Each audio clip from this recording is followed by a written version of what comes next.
တနင်္ဂနွေနေ့မွေးသူများအတွက်2026ခုနှစ်6လပိုင်း8ရက်နေ့မှ14ရက်နေ့ထိတပတ်စာမြန်မာရိုးရာပြည်တွင်ဟောစာတမ်းဒီတပတ်မှာတနင်္ဂနွေနေ့မွေးသူတွေအတွက်အလုပ်ကိုင်ငွေကြေးနဲ့လူမှုဆက်ဆံရေးပိုင်းတွေမှာတိုးတက်မှုတွေမြင်ရနိုင်မယ့်အချိန်ဖြစ်ပါတယ်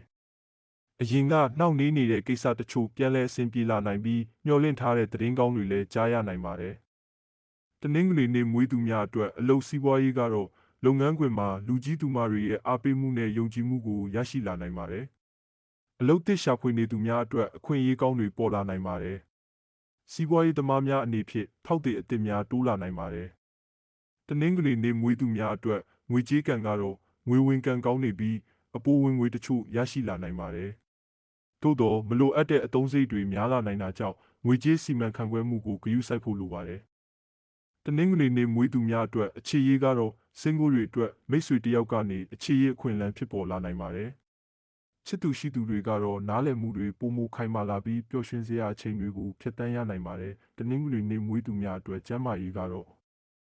အပူကြောင့်ဖြစ်တဲ့ဝေဒနာများခေါင်းကိုက်ခြင်းနဲ့အိပ်ရေးမဝခြင်းတို့ကိုသတိထားပါ။ရေများများတောက်ပြီးအနားယူချိန်လုံလောက်စွာယူပါ။တနင်္ဂနွေနေ့မွေးသူများအတွက်ရှောင်ရံကတော့ဒေါသနဲ့ဆုံးဖြတ်ချက်ချခြင်းငွေကြေးအာမခံပေးခြင်းအလင်းစလိုရင်းနှီးမြှုပ်နှံခြင်းတို့ရှောင်ပါတနင်္ဂနွေနေ့မွေးသူများအတွက်ဆောင်ရံကတော့တနင်္ဂနွေနေ့တွင်အနီရောင်ပန်းလှူဒန်းပါမိဘဆရာသမားများအားကြော့ပါကောင်းမှုကုသိုလ်ပြုလုပ်ပြီးမေတ္တာပို့ပါ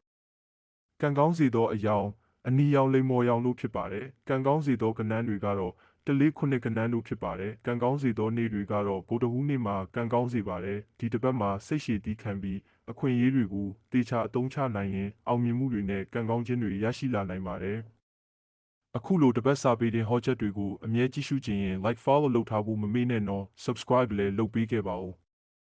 တနင်္လာနေ့မွေးသူများအတွက်2026ခုနှစ်6လပိုင်း8ရက်နေ့မှ14ရက်နေ့ထိတပတ်စာမြန်မာရိုးရာပေတင်ဟောစာတမ်းဒီတပတ်မှာတနင်္လာနေ့မွေးသူတွေအတွက်အခွင့်အရေးသစ်တွေဝင်လာနိုင်ပြီးမိမိရဲ့ကြိုးစားမှုတွေအကျိုးပေးလာမယ့်အချိန်ဖြစ်ပါတယ်စိတ်ရှိပြီးလှုပ်ဆောင်သွားရင်ရလဒ်ကောင်းတွေမြင်တွေ့ရနိုင်ပါတယ်တနင်္လာနေ့မွေးသူများအတွက်အလုပ်စီးပွားရေးကတော့လုပ်ငန်းခွင်မှာတာဝန်အသစ်တွေရလာနိုင်ပါတယ်။လူကြီးသူမတွေရဲ့အတိမတ်ပြုမှုကိုရရှိလာနိုင်ပြီးအလုပ်ကိုင်တိုးတက်မှုတွေကြုံတွေ့ရနိုင်ပါတယ်။စီးပွားရေးလုပ်ငန်းရှင်များအတွက်ဖောက်သည်အသစ်တွေတိုးလာနိုင်ပါတယ်။တနင်္လာနေ့မွေးသူများအတွက်ငွေကြေးကံကတော့ငွေဝင်ကံကောင်းနေပြီးအရင်ကစောင့်ဆိုင်းနေတဲ့ငွေကြေးကိစ္စတွေအဆင်ပြေလာနိုင်ပါတယ်။သို့တော့မလိုအပ်တဲ့အသုံးစရိတ်တွေကိုထိန်းချုပ်ဖို့လိုပါတယ်။တနင်္လာနေ့မွေးသူများအတွက်အခြေရေးကတော့စင်ကိုတွေအတွက်မိတ်ဆွေတဦးနဲ့ပုံမရင်းနှီးလာနိုင်ပါတယ်။ချစ်သူရှိသူတွေကတော့အချင်းချင်းနားလည်မှုတွေပုံမကောင်းမွန်လာနိုင်ပြီးအနာဂတ်အတွက်ဆွေးနွေးမှုတွေပြုလုပ်ရနိုင်ပါတယ်။တနင်္လာနေ့မွေးသူများအတွက်ကျန်းမာရေးကတော့အစာအိမ်နဲ့ပတ်သက်သောပြဿနာများအိပ်ရေးမဝခြင်းတို့ကိုသတိထားပါ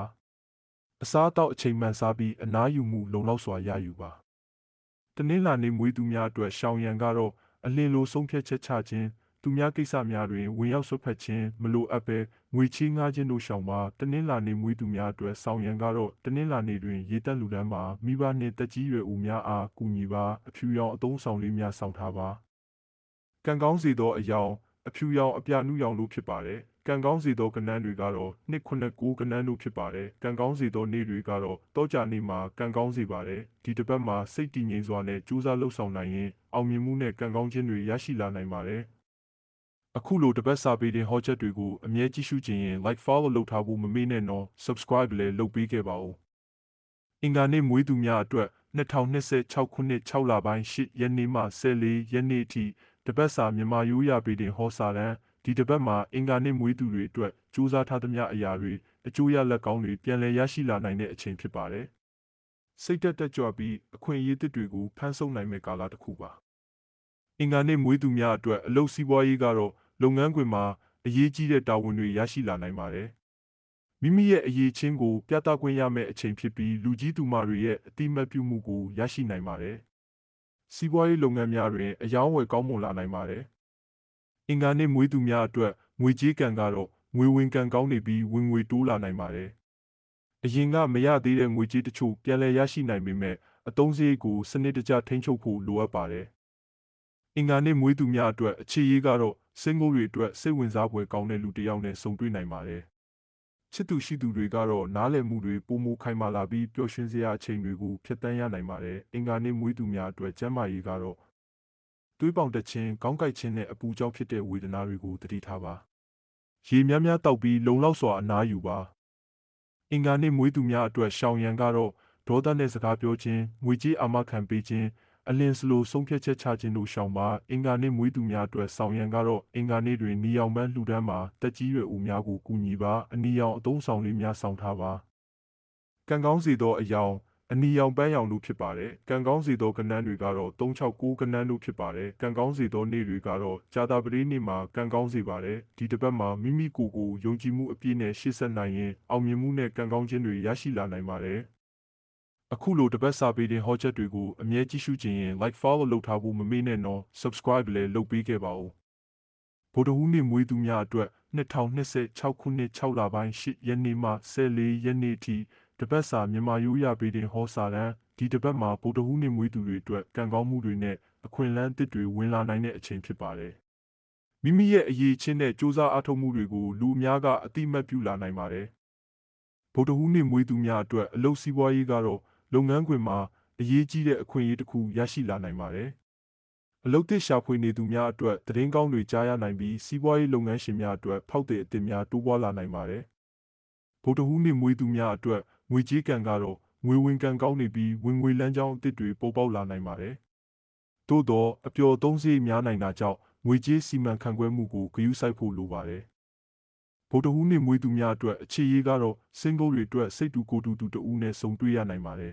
။ချစ်သူရှိသူတွေကတော့နားလည်မှုတွေပိုမိုတိုးတက်လာပြီးဆက်ဆံရေးပိုမိုခိုင်မာလာနိုင်ပါတယ်။ဗုဒ္ဓဟူးနေ့မွေးသူများအတွက်ကျန်းမာရေးကတော့လေချောင်းနာခြင်း၊အေးမိခြင်းနဲ့အေးမဝခြင်းတို့ကိုသတိထားပါ။အနားယူချိန်လုံလောက်စွာယူဖို့လိုအပ်ပါတယ်။ဗုဒ္ဓဟူးနေ့မွေးသူများအတွက်ရှောင်ရန်ကတော့အလင်းစလိုဆုံးဖြတ်ချက်ချခြင်းသူများစကားကိုအလွယ်တကူယုံကြည်ခြင်းမလိုအပ်ဘဲငွေကြေးသုံးစွဲခြင်းတို့ရှောင်ပါဗုဒ္ဓဟူးနေ့မွေးသူများအတွက်ဆောင်ရန်ကတော့ဗုဒ္ဓဟူးနေ့တွင်စိမ်းရောင်ပန်းလှူဒန်းမှာမိဘနှင့်ဆရာသမားများအားကြော့ပါစိမ်းရောင်အသုံးဆောင်လေးများဆောင်ထားပါကံကောင်းစေသောအယောင်စိမ်းရောင်အစိမ်းနုရောင်တို့ဖြစ်ပါတယ်ကံကောင်းစေသောကဏ္ဍတွေကတော့4-5-8ကဏ္ဍတို့ဖြစ်ပါတယ်ကံကောင်းစေသောနေ့တွေကတော့စနေနေ့မှာကံကောင်းစေပါတယ်ဒီတစ်ပတ်မှာအခွင့်အရေးကောင်းတွေကိုတေချာအသုံးချနိုင်ရင်အောင်မြင်မှုနဲ့ကံကောင်းခြင်းတွေရရှိလာနိုင်ပါတယ်အခုလိုတပတ်စာပေတင်ဟောချက်တွေကိုအမြဲကြည့်ရှုခြင်းရင် like follow လုပ်ထားဖို့မမေ့နဲ့နော် subscribe လည်းလုပ်ပေးခဲ့ပါဦး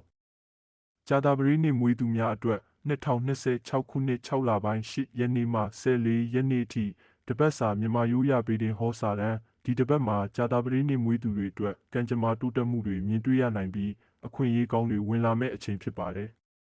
်အရင်ကစူးစမ်းထားတဲ့အရာတွေအကျိုးရလဒ်ကောင်းတွေပြန်လည်ရရှိလာနိုင်ပါတယ်ကြာသပတေးနေ့မွေးသူများအတွက်အလုပ်စီးပွားရေးကတော့လုပ်ငန်းခွင်မှာလူကြီးသူမတွေရဲ့အားပေးကူညီမှုကိုရရှိနိုင်ပါတယ်။ယာဒူးတိုးခြင်းတာဝန်ကြီးရခြင်းနဲ့လုပ်ငန်းချဲ့ထွင်ခြင်းတွေကြုံတွေ့ရနိုင်ပါတယ်။စီးပွားရေးလုပ်ငန်းများတွင်အယောင်းဝယ်ကောင်းမွန်လာနိုင်ပါတယ်။ကြာသပတေးနေ့မွေးသူများအတွက်ငွေကြေးကံကတော့ငွေဝင်ကံကောင်းနေပြီးအပိုဝင်ငွေတွေရရှိလာနိုင်ပါတယ်။အရင်ကနှောင့်နှေးနေတဲ့ငွေကြေးကိစ္စတွေပြည်လဲလာနိုင်ပေမဲ့မလိုအပ်တဲ့အသုံးစရိတ်တွေကိုထိန်းချုပ်ဖို့လိုပါတယ်။ကြာသပတေးနေ့မွေးသူများအတွက်အခြေရေးကတော့စင်ကိုတွေအတွက်ကံကြမ္မာဖန်တီးပေးတဲ့ဆုံတွေ့မှုမျိုးဖြစ်လာနိုင်ပါတယ်။ချစ်သူရှိသူတွေကတော့အချင်းချင်းယုံကြည်မှုနဲ့နားလည်မှုတွေပိုမိုခိုင်မာလာမဲ့ကာလဖြစ်ပါတယ်။ကြာသပတေးနေ့မွေးသူများအတွက်ကျန်းမာရေးကတော့ပင်ပန်းနွမ်းနယ်ခြင်းအကြောတက်ခြင်းနဲ့ကောင်းမှုခြင်းတို့ကိုသတိထားပါ။အနားယူချိန်လုံလောက်စွာယူဖို့လိုအပ်ပါတယ်။ကြာသပတေးနေ့မွေးသူများအတွက်ရှောင်ရန်ကတော့ဒေါသနဲ့ဆုံးဖြတ်ချက်ချခြင်းငွေကြေးအာမခံပေးခြင်းမစင်စားဘဲယင်းနှိမ့်မြုပ်နှံခြင်းတို့ရှောင်ပါကြာသပတေးနေ့မွေးသူများအတွက်ဆောင်ရန်ကတော့ကြာသပတေးနေ့တွင်အဝါရောင်ပန်းလှူဒန်းမှာမိဘဆရာသမားများအားကြော့ပါအဝါရောင်အသုံးဆောင်လေးများဆောင်ထားပါကံကောင်းစေသောအယောင်အဝါရောင်ရွှေရောင်တို့ဖြစ်ပါတယ်ကံကောင်းစေသောကဏ္ဍတွေကတော့9-9ကဏ္ဍတို့ဖြစ်ပါတယ်ကံကောင်းစေသောနေ့တွေကတော့တနင်္လာနေ့မှာကံကောင်းစေပါတယ်ဒီတစ်ပတ်မှာစိတ်ရှည်သီးခံပြီးစူးစမ်းလှုပ်ဆောင်နိုင်ရင်အောင်မြင်မှုနဲ့ကံကောင်းခြင်းတွေရရှိလာနိုင်ပါတယ်အခုလိုတပတ်စာပေတင်ဟောချက်တွေကိုအမြဲကြည့်ရှုခြင်းရင် like follow လုပ်ထားဖို့မမေ့နဲ့နော် subscribe လည်းလုပ်ပေးခဲ့ပါဦးတောက်ကြနေမွေးသူများအတွက်2026ခုနှစ်6လပိုင်း8ရက်နေ့မှ14ရက်နေ့ထိတပတ်စာမြန်မာရိုးရာပေတင်ဟောစာတမ်းဒီတပတ်မှာတောက်ကြနေမွေးသူတွေအတွက်ပျော်ရွှင်စရာသတင်းကောင်းတွေနဲ့အခွင့်အရေးအသစ်တွေဝင်လာနိုင်တဲ့အချိန်ဖြစ်ပါတယ် မိမိရဲ့စူးစမ်းအားထုတ်မှုတွေကိုအတိအမှတ်ပြုခံရပြီးတိုးတက်မှုတွေမြင်လာရနိုင်ပါတယ်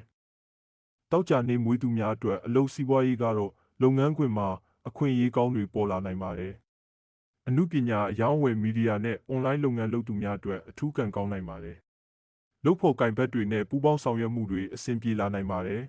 ။တောက်ကြနေမွေးသူများအတွက်ငွေကြေးကံကတော့ငွေဝင်ကံကောင်းနေပြီးမျှော်လင့်မထားတဲ့ဝင်ငွေတွေရရှိလာနိုင်ပါတယ်။သို့တော့အလှပဖက်ရှင်နဲ့အပျော်သုံးစည်းတွေများနိုင်တာကြောင့်စနစ်တကျစီမံခန့်ခွဲဖို့လိုပါတယ်။တောက်ကြနေမွေးသူများအတွက်အခြေရေးကတော့စင်ကိုတွေအတွက်စိတ်ဝင်စားဖွယ်ကောင်းတဲ့လူတစ်ယောက်နဲ့ဆုံတွေ့နိုင်ပါတယ်။ချစ်သူရှိသူတွေကတော့နားလည်မှုနဲ့ချစ်ခင်မှုတွေပုံမတိုးလာပြီးပျော်ရွှင်စရာအချိန်တွေကိုအတူဖြတ်တန်းရနိုင်ပါတယ်။တောက်ကြနေမွေးသူများအတွက်ကျန်းမာရေးကတော့အေးရေးမဝခြင်းခေါင်းကိုက်ခြင်းနဲ့မျက်စိညောင်းညခြင်းတို့ကိုသတိထားပါ။ဖုန်းနဲ့ကွန်ပျူတာအသုံးပြုချိန်ကိုမျှတအောင်ထိန်းညှိပါ။တောက်ကြနေမွေးသူများအတွက်ရှောင်ရန်ကတော့မလိုအပ်ပဲငွေကြေးဖြုံးတီးခြင်းစိတ်လိုက်မှန်ပါဆုံးဖြတ်ခြင်းအတင်းအဖျင်းစကားများခြင်းတို့ရှောင်ပါတောကြနေမွေးသူများအတွက်ဆောင်ရန်ကတော့တောကြနေတွင်ပန်းရောင်ပန်းလှူဒန်းပါမိဘဆရာသမားများအားကြော့ပါပန်းရောင်အသုံးဆောင်လေးများဆောင်ထားပါကံကောင်းစေသောအယောင်ပန်းရောင်အဖြူရောင်တို့ဖြစ်ပါတယ်ကံကောင်းစေသောကဏ္ဍတွေကတော့689ကဏ္ဍတို့ဖြစ်ပါတယ်ကံကောင်းစေသောနေ့တွေကတော့ဗုဒ္ဓဟူးနေ့မှာကံကောင်းစေပါတယ်ဒီတစ်ပတ်မှာအခွင့်အရေးကောင်းတွေကိုတေချာအသုံးချနိုင်ရင်အောင်မြင်မှုနဲ့ပျော်ရွှင်မှုတွေရရှိလာနိုင်ပါတယ်အခုလိုတပတ်စာပေတင်ဟောချက်တွေကိုအမြဲကြည့်ရှုခြင်းရင် like follow လုပ်ထားဖို့မမေ့နဲ့နော် subscribe လည်းလုပ်ပေးခဲ့ပါဦးစနေနေ့မွေးသူများအတွက်2026ခုနှစ်6လပိုင်း8ရက်နေ့မှ14ရက်နေ့ထိတပတ်စာမြန်မာရိုးရာပေတင်ဟောစာတမ်းဒီတပတ်မှာစနေနေ့မွေးသူတွေအတွက်အပြောင်းလဲအသစ်တွေနဲ့ကြုံတွေ့ရနိုင်တဲ့အချိန်ဖြစ်ပါတယ်စိတ်ရှည်သီးခံပြီးတေချာစီစဉ်လှုပ်ဆောင်နိုင်ရင်ကောင်းမွန်တဲ့ရလဒ်တွေရရှိလာနိုင်ပါတယ်စနေနေ့မွေးသူများအတွက်အလုပ်စီးပွားရေးကတော့လုပ်ငန်းခွင်မှာတာဝန်အသစ်တွေရရှိလာနိုင်ပါတယ်။အလုပ်ကိုင်ရှာဖွေနေသူများအတွက်အခွင့်အရေးကောင်းတွေပေါ်လာနိုင်ပြီးစီးပွားရေးလုပ်ငန်းရှင်များအတွက်မိဖက်အသစ်တွေနဲ့ဆက်သွယ်ရနိုင်ပါတယ်။စနေနေ့မွေးသူများအတွက်ငွေကြေးကံကတော့ငွေဝင်ကံရှိပေမဲ့ထွက်ငွေများနိုင်တဲ့ကာလဖြစ်ပါတယ်။အိမ်တွင်းအသုံးစရိတ်နဲ့ခရီးသွားစရိတ်တွေတိုးလာနိုင်တာကြောင့်ငွေကြေးစီမံခန့်ခွဲမှုကိုဂရုစိုက်ဖို့လိုပါတယ်။စနေနေ့မွေးသူများအတွက်အခြေရေးကတော့စင်ကိုတွေအတွက်အရင်ကတီကျွမ်းမှုသူတယောက်နဲ့ပြန်လည်ဆုံတွေ့ရနိုင်ပါတယ်